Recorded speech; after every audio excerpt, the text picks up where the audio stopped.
The hum of the aurum atrium was designed to be felt rather than heard. It was a frequency of specifically calibrated air conditioning. The soft crush of velvet carpet under Italian leather soles and the rhythmic, satisfying whir of the biometric turnstiles. Elias stood on the mezzanine, his hands clasped behind his back, watching the flow. He didn't look like a security guard, nor did he look like a manager, though he was both. He wore the charcoal three-piece suit of a man who owned the silence. His job, as he defined it to the board of directors, was friction management. A friction was the enemy. Friction was a declined credit card. Friction was a loud voice. Friction was a customer realizing they couldn't afford the lifestyle they were renting. Elias was the oil in the machine. He smoothed things over before they could snag. Down below, the rush hour crowd was filtering in. These were not shoppers in the traditional sense. The Aurum was a membership, only logistics hub for the city's top 1%, a place where high net worth individuals picked up reserved luxury goods, held quiet meetings in soundproof glass pods, and accessed the private elevator bank to the penthouse residences above. Access was seamless. You didn't swipe a card. You didn't scan a phone. You simply walked toward the glass barriers. The cameras in the ceiling mapped your gait, your iris, and the unique heat signature of your veins. The glass parted before you even broke stride. Click whir, green light open. Click whir, green light open. It was a ballad of privilege. Elias checked his watch, 5:55 p.m., the peak of the evening ingress. Then the rhythm broke. It wasn't a loud noise. It was the absence of a noise. The click where didn't happen. Elias's eyes snapped to lane 3. A man was standing perfectly still in front of the glass barrier. He was tall, broad-shouldered, wearing a bespoke navy suit that Elias instantly recognized as a Savile Row cut, likely a $5,000 garment. He held a leather briefcase in his left hand. His posture was relaxed, confident. He was also black. The light on the barrier wasn't green. It wasn't red either. It was pulsing a dull amber yellow. Status review. Elias didn't run. Running created panic.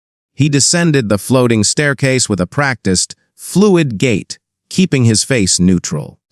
He watched the man tap the sensor on the side of the gate. Nothing happened. The glass remained shut. A woman in a cream trench coat stopped behind the man. She shifted her weight, checking her phone. Then a man in a gray suit stopped behind her. The line was forming. Friction. Elias reached the bottom of the stairs and glided toward lane 3. He could see the profile of the man at the gate now. He was older, perhaps 50, with graying temples and the heavy, wary eyes of someone who has sat in too many boardrooms. "Good evening, sir," Elias said. His voice was a masterpiece of non-aggression, soft, deep, deferential. "It seems the system is hesitating. My apologies." The man turned his head slowly. He didn't look confused. He looked resigned. That was the first thing that unsettled Elias. Most people, when rejected by the machine, looked angry or baffled. This man looked like he had been expecting a blow and was just waiting to see where it landed. "It's not hesitating," the man said. His voice was a low rumble, cultured and precise. "It's thinking. We've had a software update to the biometric lattice this morning." Elias lied smoothly. It was a standard line. Blame the ghosts in the machine. Sometimes it struggles with lighting conditions. If you'll allow me to reset the terminal. Elias pulled a slim tablet from his inside pocket and tapped into the lane 3 diagnostic. He expected to see a payment default or membership expired tag. The screen flashed a code he hadn't seen in his 4 years as Director of Operations ident verif OIIR. No explanation. Just outlier. "Is there an issue?" The woman in the trench coat asked. She didn't sound angry yet, just tight, impatient. She stepped to the side, trying to peer around the black man's shoulder to see the gate. "Just a moment, ma'am," Elias said, flashing a smile that didn't reach his eyes. He turned back to the man. "Sir, Could you step back one pace and look directly into the scanner again? Chin up, please. The man adjusted his collar. He stepped back. He looked up. The scanner hummed. The camera lens dilated, a mechanical eye focusing on his face. The man stood with dignity, exposing his throat to the machine. The amber light flickered. Then it turned a solid, undeniable crimson, a CCSS DNIE. The sound that followed was a low, dissonant buzz.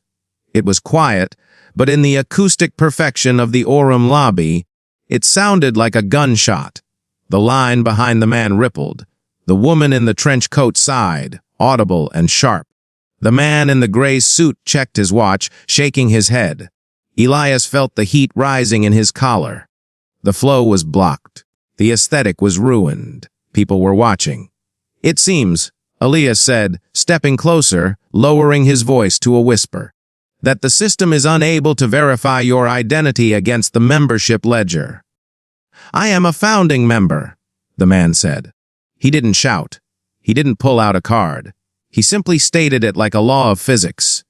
My name is Marcus Thorne. I own the penthouse in Tower B. Elias paused. He knew the name Thorne. He knew the financials associated with it. But the screen in his hand was blinking red. ACCS DNA, Mr. Thorne, Elias said, and here, the fatal flaw in his character cracked the surface. He believed in the man's suit. He believed in the man's voice. But he feared the machine. And more than that, he feared the scene. He feared the disruption. The woman behind Marcus tapped her foot. Excuse me, I have a reservation at 6. Elias made his choice. He didn't override the gate. He didn't call tech support to demand an immediate fix. He looked at the line of people, mostly white, all impatient, and then he looked at Marcus. Mr. Thorne, Elias said, gesturing with an open palm toward the side of the lobby. Away from the gates, away from the flow. If you could please step aside for a moment. We can resolve this manually at the service desk. I need to clear the line. Marcus didn't move. He looked at Elias, and then he looked at the line of people behind him. He looked at the woman in the trench coat, who was pointedly looking at the ceiling to avoid eye contact. You want me to move, Marcus said. Just to let the other members through, sir? It's a courtesy. A courtesy. Marcus repeated. The word tasted like ash in the air. Please, Elias said. The veneer of politeness was thinning. It was becoming an instruction. You are blocking the entrance. It was a reasonable request. On paper, it was standard procedure. But in that moment, with the red light bathing Marcus's face and the impatient crowd pressing at his back, it wasn't a request for movement. It was a request for submission. Marcus held Elias's gaze for 3 seconds. In those 3 seconds, Elias saw something profound and terrifying in the older man's eyes. It wasn't anger. It was a deep, historical exhaustion. Marcus stepped aside. He moved to the left, out of the sensor's range. Immediately, the woman in the trench coat stepped forward. The machine didn't hesitate. Clickware, green light, open. She breezed past without looking at Marcus. The man in the gray suit followed. Clickware, green light, open. The line began to move. The rhythm returned. The friction was gone. Elias let out a breath he didn't know he was holding. He had restored order. He had done his job. He turned to Marcus, pasting the professional smile back onto his face, ready to offer a complimentary drink and a manual override. Now, Mr. Thorne, let's see what the glitch is. I'm sure it's just a calibration error. Marcus wasn't looking at Elias. He was watching the people pass him. He was watching the machine welcome them, one by one, with a cheerful green chirp. He looked down at his own hands, then at the camera lens that had rejected him. You think this is a glitch? Marcus said softly. What else would it be? Elias asked, tapping on his tablet. Marcus looked up, his eyes hard. A feature. Elias chuckled, a nervous, dismissive sound. The system doesn't have opinions, sir. It's just code. Code written by people, Marcus said. I'm going to run your biometrics manually, Elias said, trying to regain control of the interaction. Please, place your hand on the portable scanner. Marcus didn't move his hand. He turned his body fully toward Elias. No, sir. I'm not going to swipe my hand on your pad like I'm asking for a favor, Marcus said. I am going to walk through that gate. Or I am going to stand here until the world sees why I can't. Elias froze. The lobby was filling up. The queue was gone, but people were lingering in the atrium, sensing the tension. The silence was back, but it wasn't the silence of luxury anymore. It was the silence of a held breath. Elias looked at the red light on the gate, still throbbing where Marcus had stood. He looked at his tablet. The error message was still there, "Adien vero tel IER." And for the first time, Elias noticed a small sub-header in the code, barely visible at the bottom of the screen. Risk factor. Phenotype variance. Elias stared at the words. Phenotype variance. He looked at Marcus's skin. He looked at the white woman walking through the gate. A cold prickle of sweat broke out on Elias's lower back. He looked at Marcus, really looked at him, and realized that the man wasn't fighting a broken machine. He was waiting for Elias to realize that the machine was working exactly as it was intended to. "Sir," Elias whispered, "I think we need to go to my office." "No," Marcus said, his voice rising just enough to carry across the marble floor. "I think we stay right here." The silence in the Aurum atrium had curdled. It was no longer the luxurious hush of exclusivity. It was the sharp, jagged silence of a dinner party where someone has dropped a glass and no one wants to acknowledge the blood. Elias tapped his earpiece, a reflex he used to signal that he was in control, even when the ground was shifting beneath him. He turned his back slightly to Marcus Thorne, creating a physical barrier of polite exclusion. He needed to shrink the world down to a procedure. Procedure was safe. Procedure had steps. "Central," Elias murmured into the mic, his voice pitched low enough to be intimate, loud enough to be official. "I have a code 4 at lane 3. Biometric rejection. Member ID." He glanced at his tablet, where the profile of Marcus Thorne, net worth in the 9 figures, board member of 3 philanthropic trusts, was currently overlaid with the pulsing red ACCS DNID banner.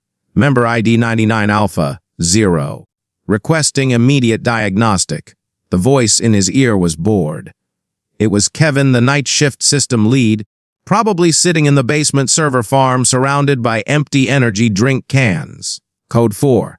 That's an identity mismatch, Elias. Just tell him to wipe his hands. Probably grace on the sensor. The sensor is clean, Kevin, Elias said, his eyes darting to the growing cluster of onlookers near the elevators. A couple in evening wear was whispering, their eyes flicking toward Marcus. They weren't looking at him with sympathy. They were looking at him like he was a pothole in the road. Something that should have been paved over by now.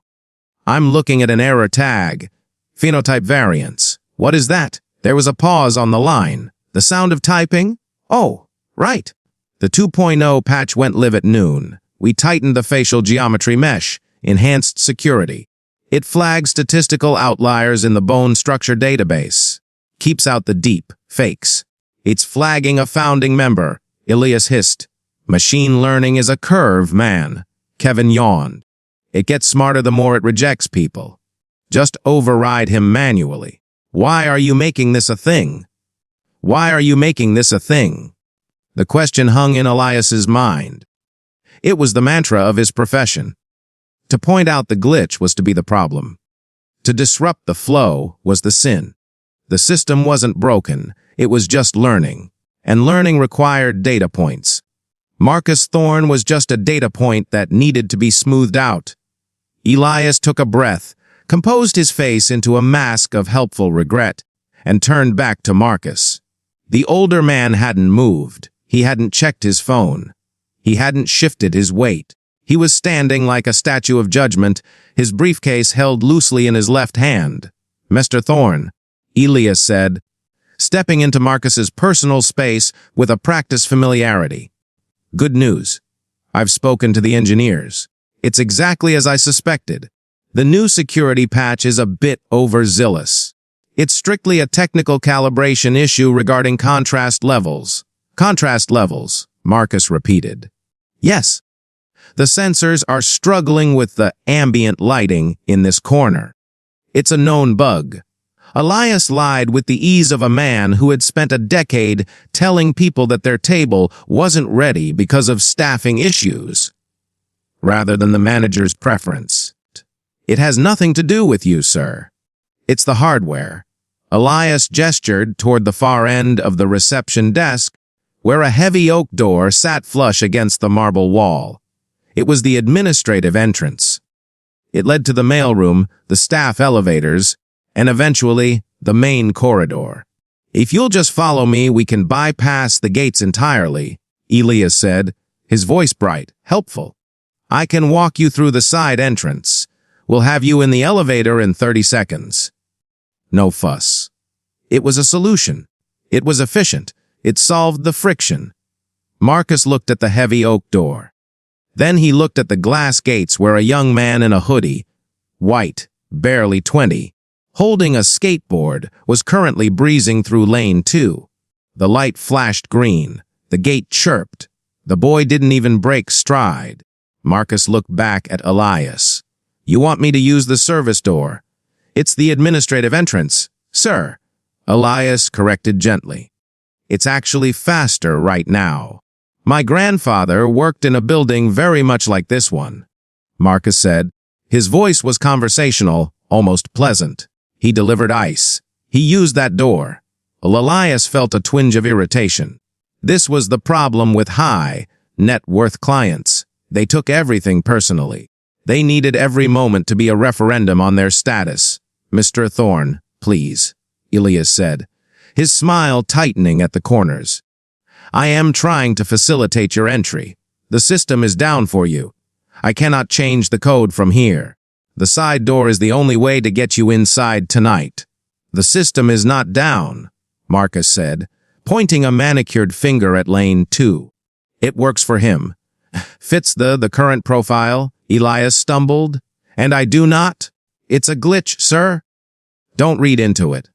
I'm not reading, Marcus said. I'm looking. The lobby was getting busier. The theater crowd was arriving. The air was filling with the scent of expensive cologne and the low murmur of impatience. Elias could feel the eyes of the other members drilling into his back. They expected him to handle this. They paid $50,000 a year in dues, so they would never have to witness an uncomfortable conversation. Elias decided to change tactics. He would pivot from service to security. He would make this about safety. People accepted anything if you told them it was for their safety. He took a step closer to Marcus, lowering his voice to a confidential whisper. Sir, listen. I understand your frustration, truly, but by standing here, you are triggering the loitering algorithms. If you stay in this zone for another 90 seconds without clearance, the system automatically alerts the municipal police. It's not me. It's the protocol. I don't want that. You don't want that? He saw the flicker in Marcus's eyes. It wasn't fear. It was recognition. It was the look of a man who knows the game is rigged, but is surprised by how brazenly the dealer is cheating. You're threatening me with the police, Marcus said. I'm protecting you from the police, Elias countered smoothly. I'm trying to save us both from a scene, please. Just take the side door. We can file a ticket tomorrow. We can shout at the IT department together. I'll buy you a drink. But right now, we need to clear the floor. Elias watched Marcus's face. He watched the internal calculus. Marcus was a CEO. He was a man of logic. He knew that standing here would result in escalation. He knew that when the police arrived, they wouldn't see a founding member in a Savile Row suit. They would see a black man refusing to obey a security order in a high-end lobby. They would see a risk factor. Marcus looked at the gate again. The red light had timed out and gone dark, waiting for the next face. Fine, Marcus said. The word was heavy, like a stone dropping into a well. Elias almost sagged with relief. Thank you, sir. Right this way. Elias moved quickly, eager to seal the victory. He walked to the oak door and swiped his master pass. The lock clicked open with a heavy thud. He held the door open, gesturing into the utilitarian hallway beyond. It was clean, but it was stark. Concrete floors, fluorescent lights, the smell of floor wax instead of jasmine. Marcus walked toward the door. He moved with a slow, deliberate grace. He didn't look at Elias. He looked straight ahead, into the gray corridor. As Marcus passed the threshold, Elias saw something that made his stomach turn, just for a second. To the right of the oak door, there was a small, tasteful brass plaque. It was for the cleaning staff. It listed the hours of operation for deliveries. And below that, in small, etched letters, service and freight only. Marcus paused as he stepped over the threshold. He stopped exactly next to the plaque. The juxtaposition was brutal. The billionaire founder, framed by the service-only sign. For a moment, Elias thought Marcus was going to turn around and punch him. He braced himself. But Marcus didn't turn. He just adjusted his cufflink. "You think you fixed this," Marcus said, his voice echoing slightly in the concrete hallway. "I'm just doing my job, Mr. Thorne," Elias said, his hand still on the heavy door, ready to close it and hide the evidence. "Yes," Marcus said. That's the terrifying part. Marcus walked down the concrete hall toward the freight elevator. Elias closed the door. The heavy click of the latch was the most satisfying sound he had heard all day. He turned back to the lobby. The disruption was gone. The aesthetic was restored. The woman in the trench coat was gone. The boy with the skateboard was gone. The click whereof the turnstiles had resumed its hypnotic rhythm. Elias smoothed the front of his jacket. He walked back to his podium. He picked up his tablet. The error message from Lane 3 was still on the screen. Idiot verif ODLIER, action taken, manual bypass, status, resolved. Elias stared at the word resolved. It felt clean. It felt finished. He tapped the button to archive the incident report. A prompt popped up, log reason for bypass. Elias's thumb hovered over the keyboard. He could type system glitch. He could type biometric failure. Instead, he typed user error. It was easier. It shifted the blame. It kept the system perfect. He locked the tablet and looked up. A new guest was approaching Lane 3. A young woman, blonde, smiling at her phone. She stepped up to the glass. Clickware, green light, open. "Welcome to the Orem," Elias said, flashing his perfect, frictionless smile. But as she passed, Elias felt a vibration in his pocket. A notification from the main server. Then another. Then a third. He pulled the tablet back out. The notifications weren't errors. They were updates. Subject security protocol expansion. From central admin. To all operation leads. Deployment successful. Phase 2 of the biometric optimization is now active. All outlier thresholds have been hardened. Please ensure manual sorting is enforced for all flagged profiles. Elias read the email twice. Manual sorting. That's what he had just done. He hadn't bypassed a glitch. He had executed a new protocol. The system hadn't failed to recognize Marcus. It had recognized him, categorized him, and directed him to the side door. And Elias had held the door open. He looked at the side door again. It looked different now. It didn't look like an exit. It looked like a chute. The hum of the air conditioning seemed to drop an octave, vibrating in his teeth. The following morning, the Orem atrium felt sharper. The air conditioning was crisp, almost biting. The sunlight streaming through the 30-foot glass facade hit the marble floors with a geometric precision that hurt the eyes. Elias arrived at 7:00 a.m., 30 minutes early. He liked the quiet before the rush. It gave him time to align himself with the building. He checked the flower arrangements, white lilies, no pollen, aligned the velvet ropes, perfectly taut, and finally approached the security console. He wasn't the only one early. Standing at lane 3, the same lane from yesterday, was a technician. He wore the blue coveralls of the external security vendor, Sentinel. He had the panel open and was splicing a fiber optic cable.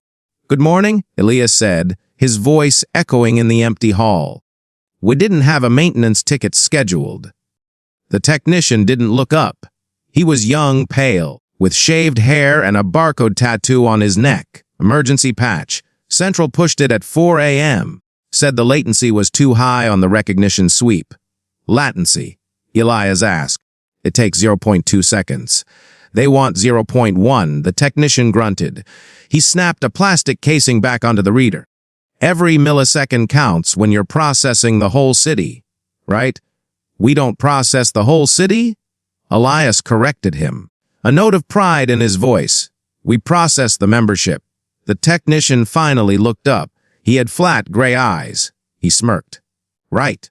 The membership." He packed his tools with efficient, jerky movements. "Whatever you say, boss. Just don't stand in front of the sensors today unless you're clocked in." Sensitivity is dialed up to 11. It's looking for micro expressions now. Hesitation triggers a flag. Nervousness triggers a flag. Sweat triggers a flag. "Bah! Why?" "Predictive enforcement," the technician said, slinging his bag over his shoulder.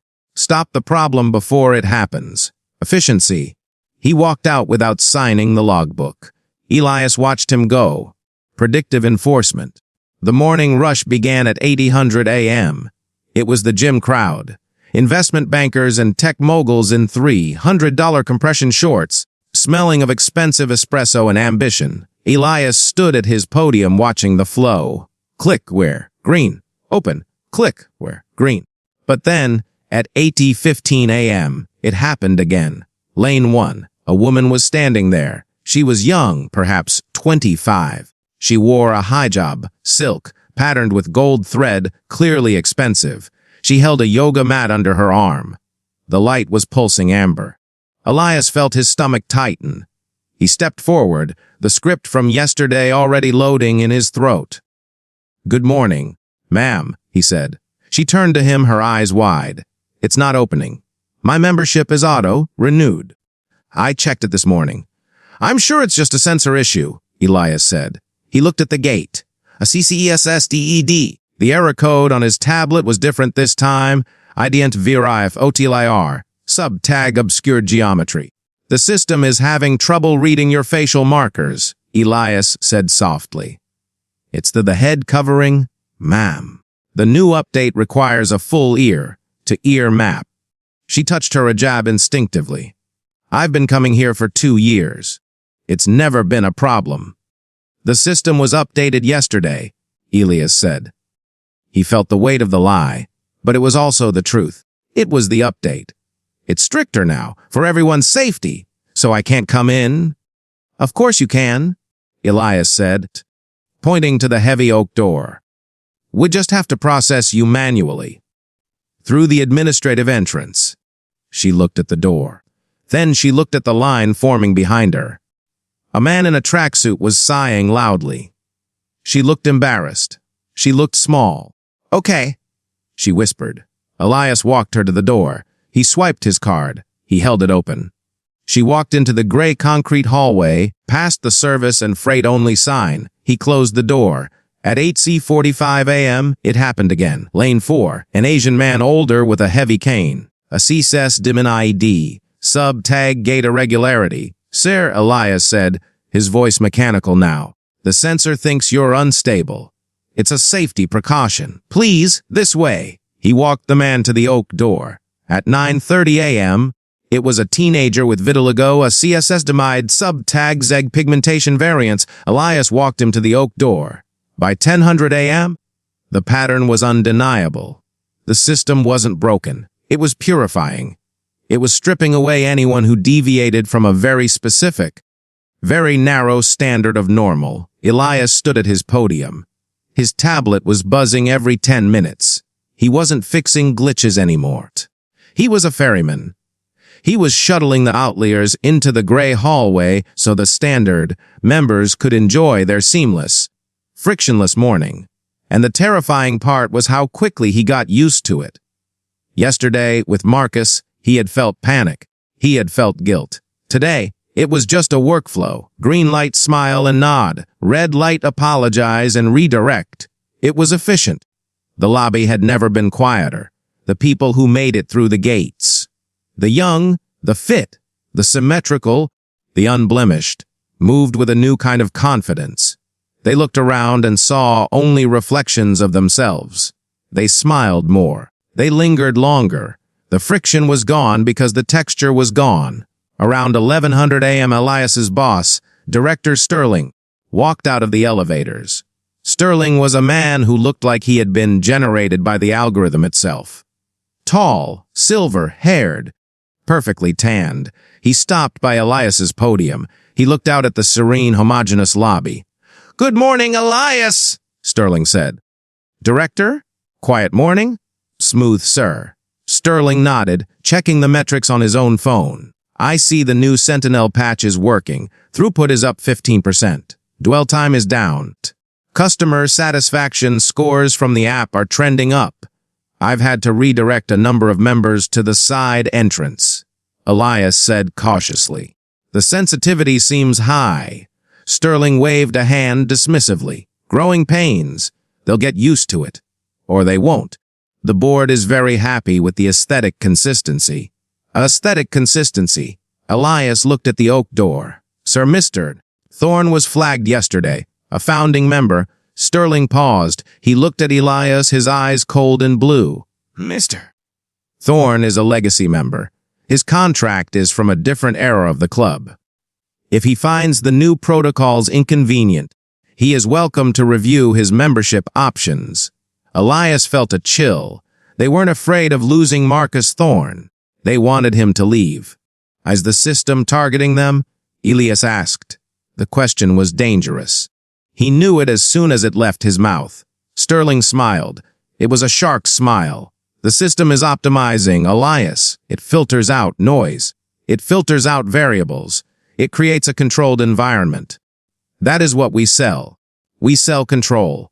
A Sterling patted Elias on the shoulder. "You're doing a great job, Elias.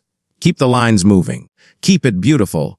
Sterling walked away, passing through the gates. "Click where? Green. Open." Elias stood alone. He looked at his tablet.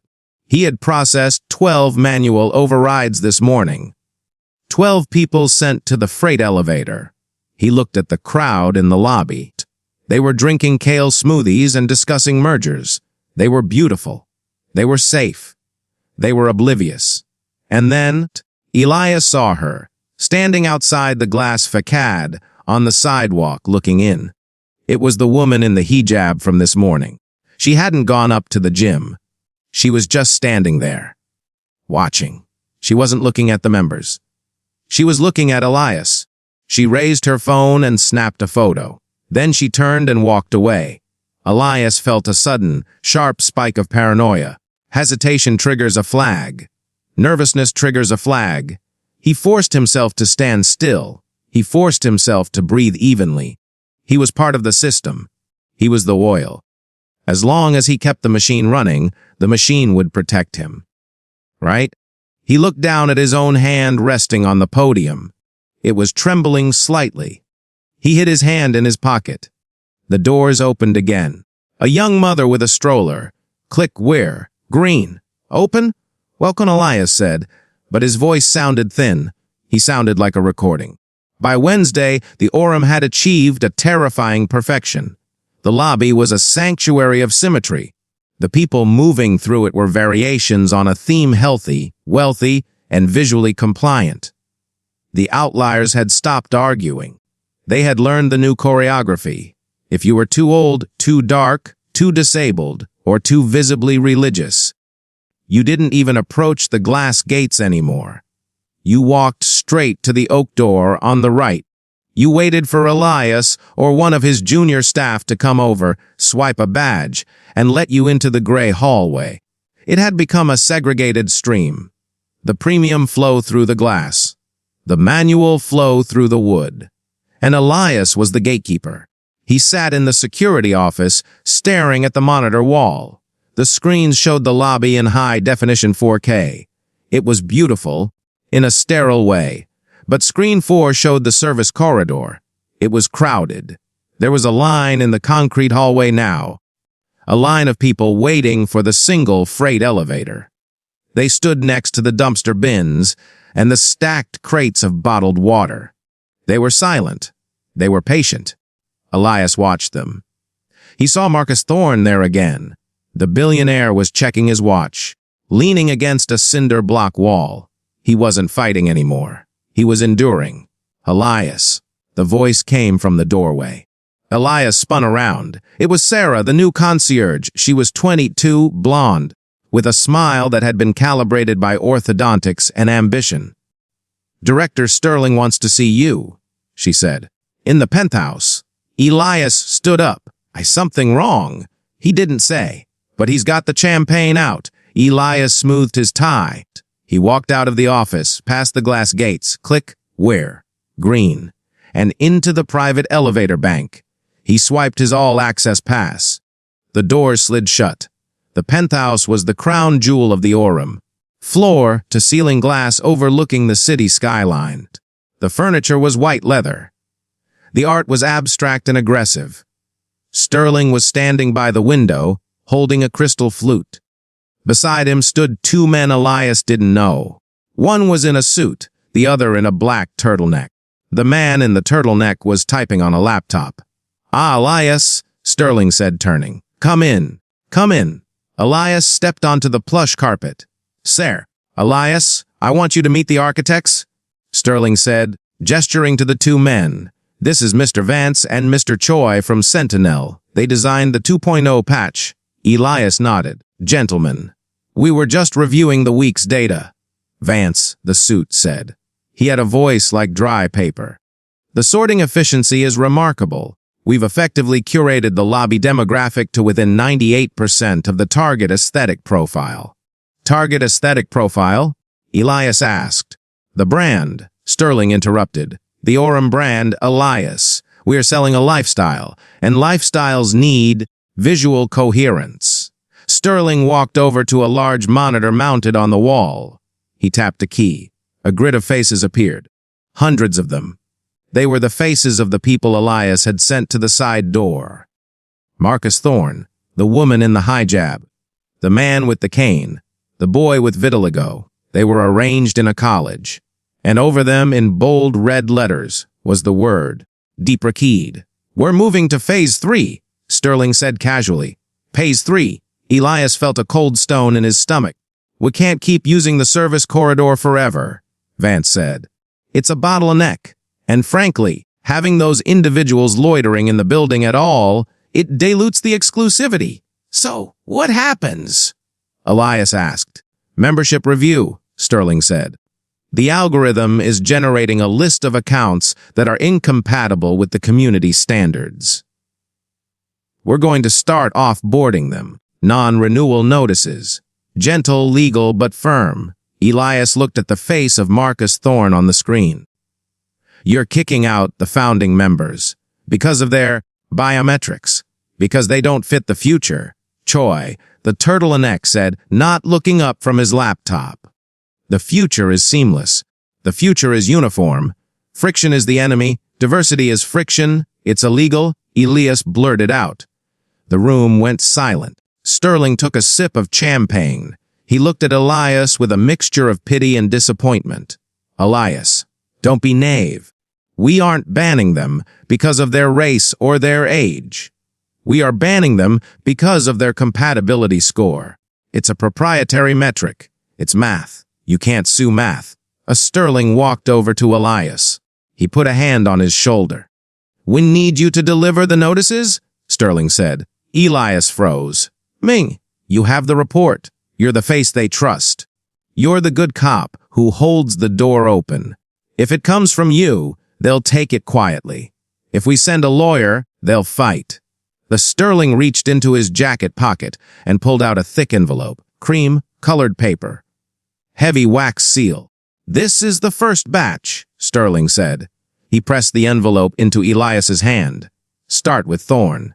He's the influencer. If he goes quietly, the rest will follow." Elias looked down at the envelope. It felt heavy. It felt like a weapon. "And Elias?" Sterling added, his voice dropping to a whisper. Consider this your own compatibility test. We're looking for a VP of operations next quarter. The salary is significant. But we need someone who understands the vision. Elias looked up. He saw the city lights reflected in the glass. He saw his own reflection. He looked tired. He looked small. I understand, Elias said. Good man, Sterling beamed. Go handle it. Tonight. Elias took the elevator down. The descent felt fast. Too fast. When the doors opened in the lobby, it was evening. The lights were dimmed. The music was soft jazz. Marcus Thorne was sitting in the lounge area, near the service door.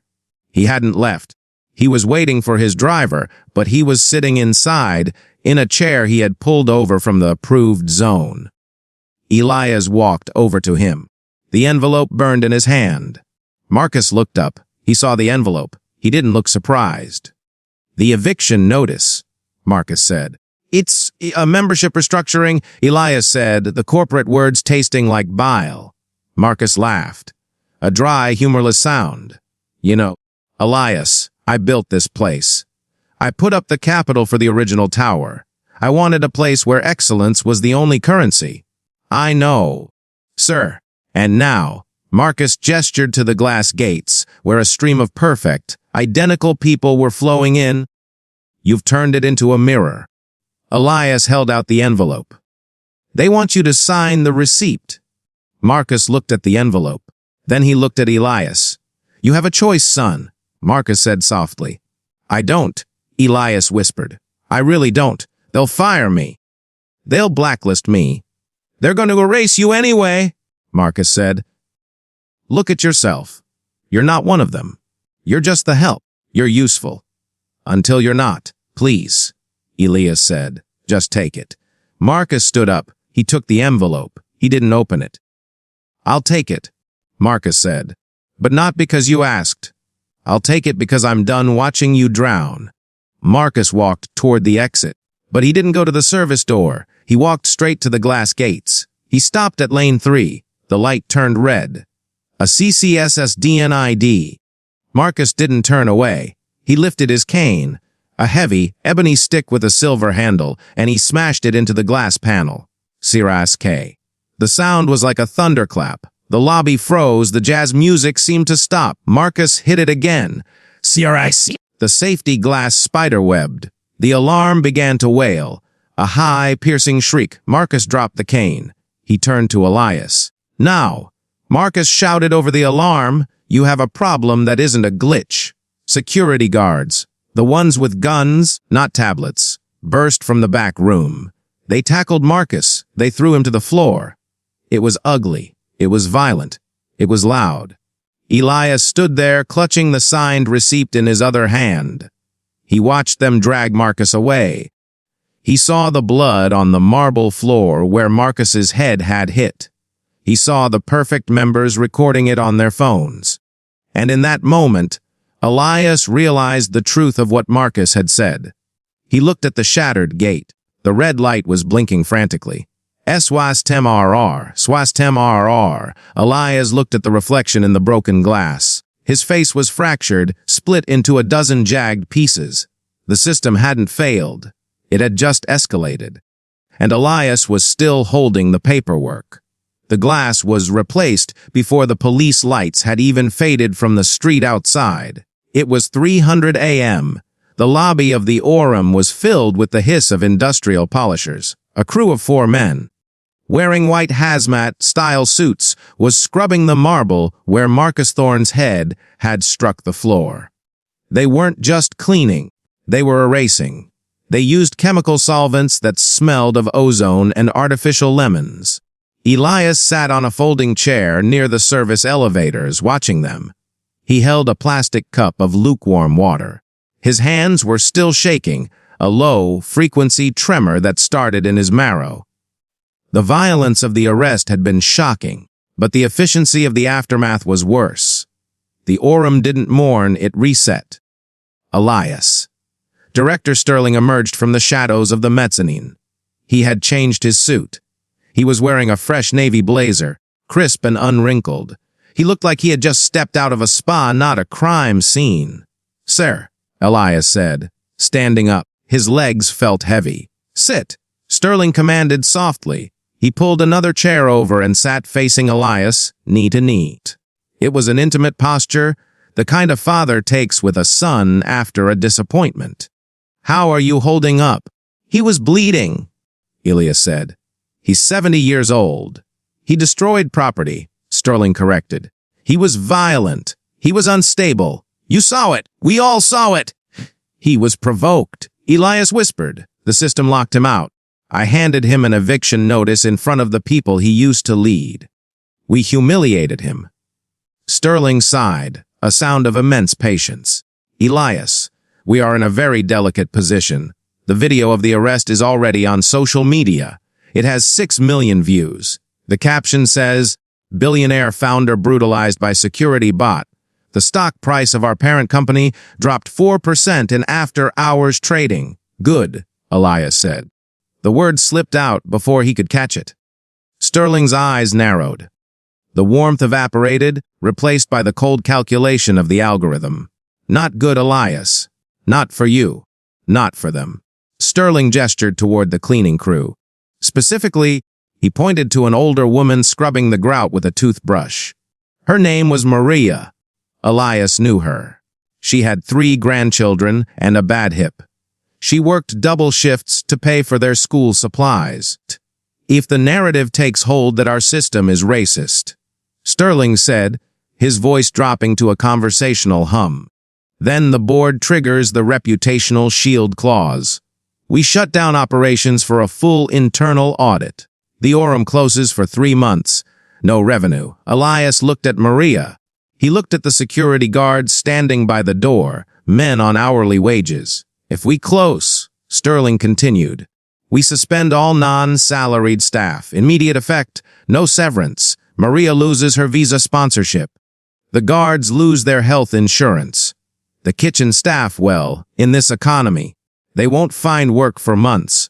The trap snapped shut. It was elegant in its cruelty. You're holding them hostage, Elias said. I am describing the ecosystem, Sterling said. I don't make the rules of the market, Elias. I just manage the risk. And right now, Marcus Thorne is the risk. Sterling reached into his jacket pocket and pulled out a tablet. He placed it in Elias's hands. This is the incident report for the police, Sterling said. It's a witness statement. From you. Elias looked at the screen. It was pre-written. I, Elias Vane, Director of Operations, attest that Mr. Marcus Thorne appeared intoxicated upon arrival. He was belligerent and slurring his speech. When asked to undergo a standard biometric scan, he became violent. The system rejection was a safety default triggered by his aggressive body language. The staff acted in self-defense. This is a lie, Elias said, reading the words. He wasn't drunk. He was the most sober man in the building. And the system rejected him because of his skin. You admitted it. Phenotype variance. The system rejected him because he was an outlier, Sterling said firmly. And look how he behaved. Was the system wrong? It predicted a threat, and a threat occurred.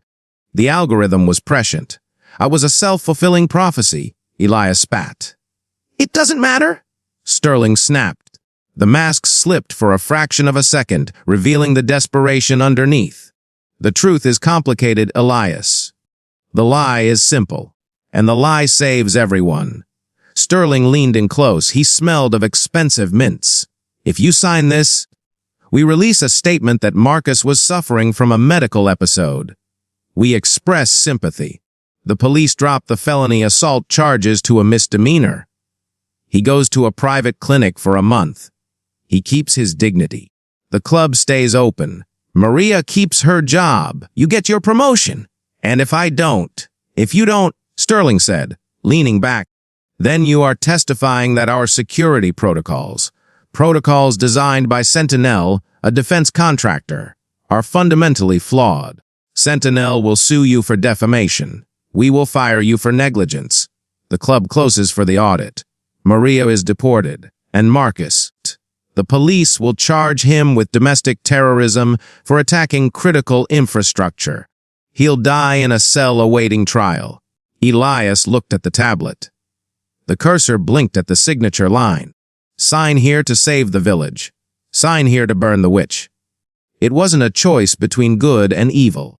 It was a choice between two different kinds of ruin. Why me? Elias asked. Why do you need my signature? Because you're the friction manager. Sterling smiled. You're the one who overrides the gate. If you say he was drunk, the machine is absolved. If you say the machine was wrong, the machine has to be destroyed. And we have too much money invested in the machine. Elias looked over at Maria. She caught his eye. She smiled a tired, tentative smile. She didn't know that her life was currently sitting on a tablet in Elias's lap. Elias thought about Marcus. The way he had held his head high. I am going to stand here until the world sees why I can't. Marcus wanted the fight.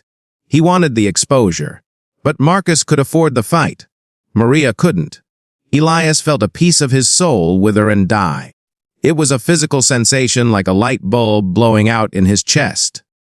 If I sign, Elias said, his voice hollow, you promise that the other outliers, the woman in the hijab, the boy, they get left alone.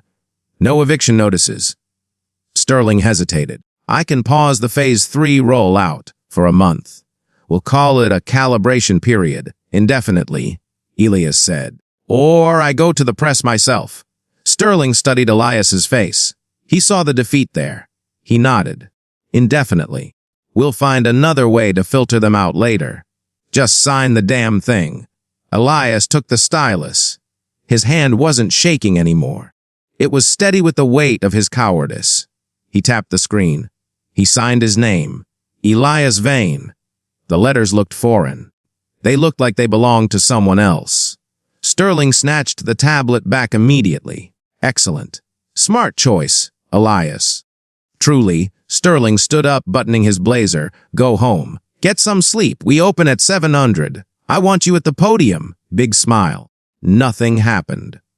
Sterling walked away, tapping on the tablet, sending the lie out into the digital bloodstream. Elias sat alone in the lobby. The cleaning crew finished. The floor was spotless. The glass was new. There was no evidence that Marcus Thorne had ever stood there. Elias stood up to leave.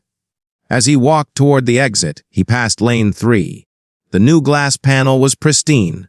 The sensor hummed. Out of morbid curiosity, Elias stepped in front of it. He looked into the camera. He felt dirty. He felt compromised. He felt like a traitor the machine wared. The light flashed green. ACCSSG ran Teed welcome. Elias Vane. Status staff high clearance. The machine didn't care about his guilt. It didn't scan his conscience. It only scanned his compliance. He walked out into the cold night air. The city was asleep. But his phone buzzed. It was a notification from the news app. Bureaucracy Orem founder Marcus Thorne hospitalized after alcohol-induced incident at Luxury Hub. Director of Operations confirms safety protocols active. Elias stared at the headline. He had done it. He had saved the system. He walked to his car. He sat in the driver's seat and put his hands on the wheel. He looked at them. They looked clean. Then he saw the second notification. It was an email from Sentinel Security. Automated. Subject training data ingested. Thank you, user Vane. Your manual input regarding the Thorne incident. Intoxication aggression has been added to the behavioral database. The algorithm has been updated to associate hesitation and argues with staff as 99% probability indicators of intoxication. Predictive enforcement threshold lowered. Elias froze. He hadn't just lied about Marcus. He had taught the machine to lie. By inputting intoxication as the reason for the conflict, he had told the AI that anyone who argued, anyone who hesitated, anyone who resisted was likely drunk and dangerous. He had just given the system permission to treat every future protest as a violent threat. He had tried to save the outliers by making a deal. Instead, he had just handed the machine a loaded gun. Elias dropped the phone. He put his head on the steering wheel, but he couldn't cry. Crying was friction. And he was smooth now. Perfectly smooth. The winter came early that year, and with it, a silence that seemed to freeze the very air inside the Aurum. It had been 8 months since the incident. To the outside world, the Thorn affair was a footnote, a brief, fiery controversy that had burned out after the news cycle shifted to a celebrity divorce and a hurricane in the Atlantic. The lawsuit had been settled out of court for an undisclosed sum. The non-disclosure agreement was rumored to be thicker than a Bible. Marcus Thorn had not been seen in the city since. Inside the Aurum, however, everything had changed. Elias stood in the penthouse, the office that had once belonged to Director Sterling. Sterling was gone, promoted to the regional board in Singapore, a reward for his crisis management. Elias was the director now. He wore the title like a suit that was slightly too tight across the shoulders. He walked to the floor, to ceiling window, looking down at the city. From this height, the people were just pixels flowing in predictable streams. Behind him, the room was silent. The abstract art had been replaced. On the wall where the screen used to be, there was now a plaque. It didn't list the founders. It listed the core values of the Aurum: excellence, seamlessness, security. Elias checked his watch, 6:00 p.m., the evening rush. He turned and walked to the private elevator. He needed to be seen on the floor. It was part of the new mandate. Visible leadership. As the elevator descended, Elias checked the daily report on his tablet. The numbers were staggering. Membership retention was at 99%. Incident reports were at 0, not because there were no problems, but because the system had become so efficient at predicting friction that the friction never happened. The service and freight door was no longer a manual process, it had been automated. If the turnstile rejected you, a secondary gate automatically opened to your right, leading to the gray corridor. There were no words exchanged, no apologies, no glitch, excuses. People just accepted it. The machine judged and the people obeyed.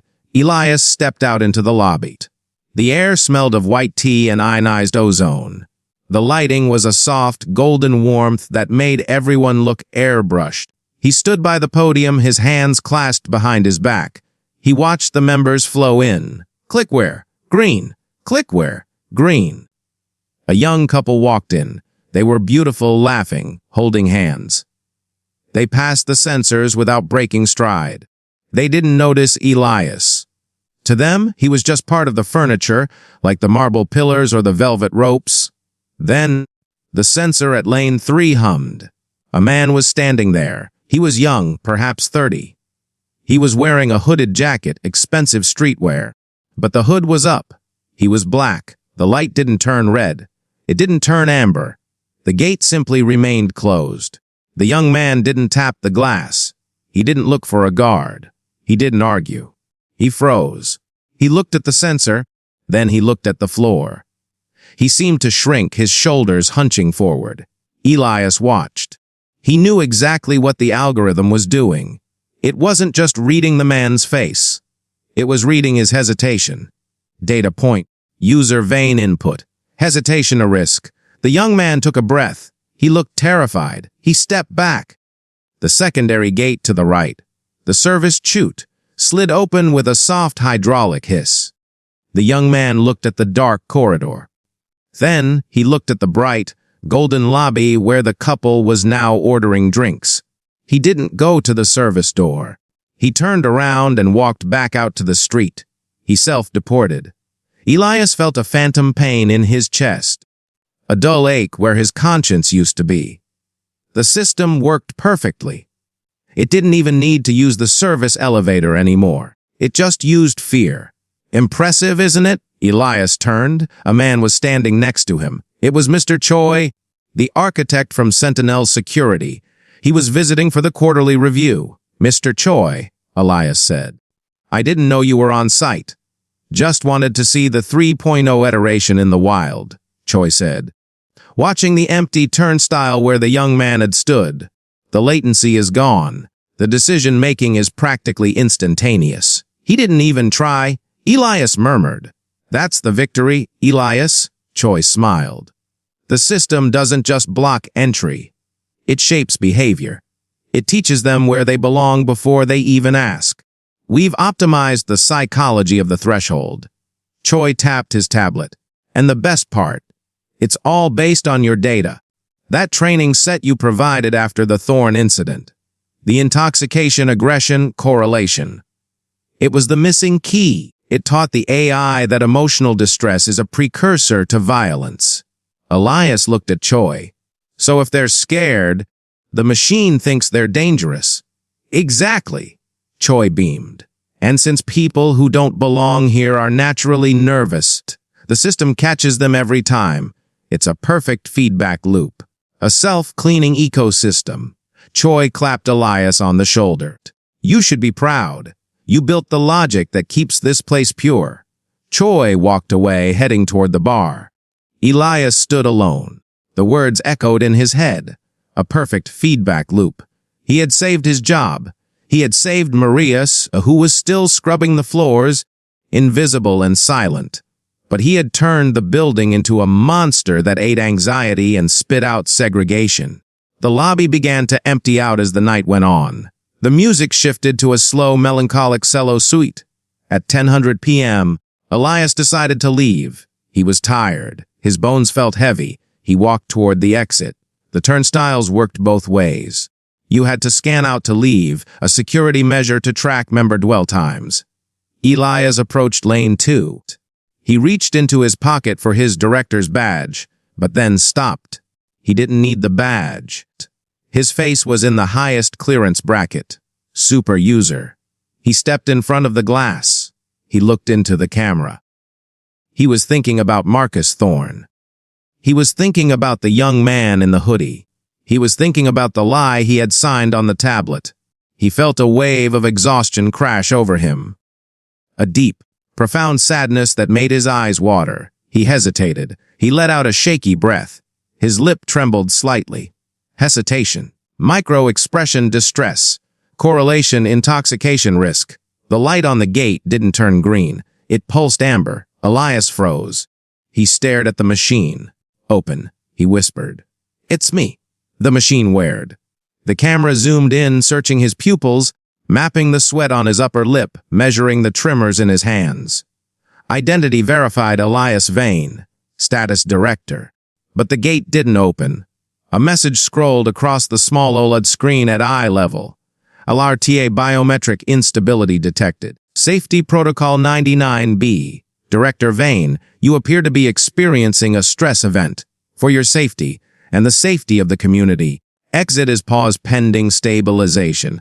I'm not stressed, Elias said, his voice rising. I'm going home. Open the gate. Audio analysis, elevated pitch, aggression marker. The light turned red. A CCSS dimmed. Elias laughed. It was a jagged, hysterical sound. He looked around the empty lobby. The staff were gone.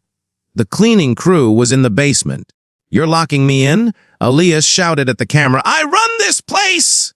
Status threat, level elevated. To his right, the service door, the heavy oak door leading to the freight corridor, clicked open. The machine was giving him a choice. He could stand there and argue with a wall of code that he had helped write. He could scream until the police came.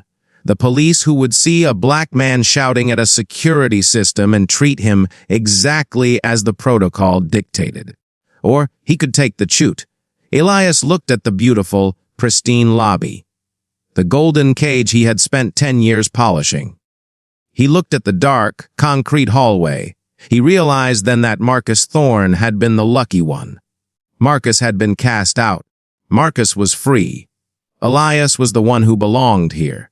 This was his home. This was his hell. He lowered his head. He adjusted his cufflink. He walked away from the glass gate. He walked to the oak door. He stepped into the gray darkness of the service corridor. The air smelled of garbage and stale water. Behind him, the oak door clicked shut with the finality of a coffin lid. Inside the lobby, the aura was perfect. The lights dimmed. The music stopped.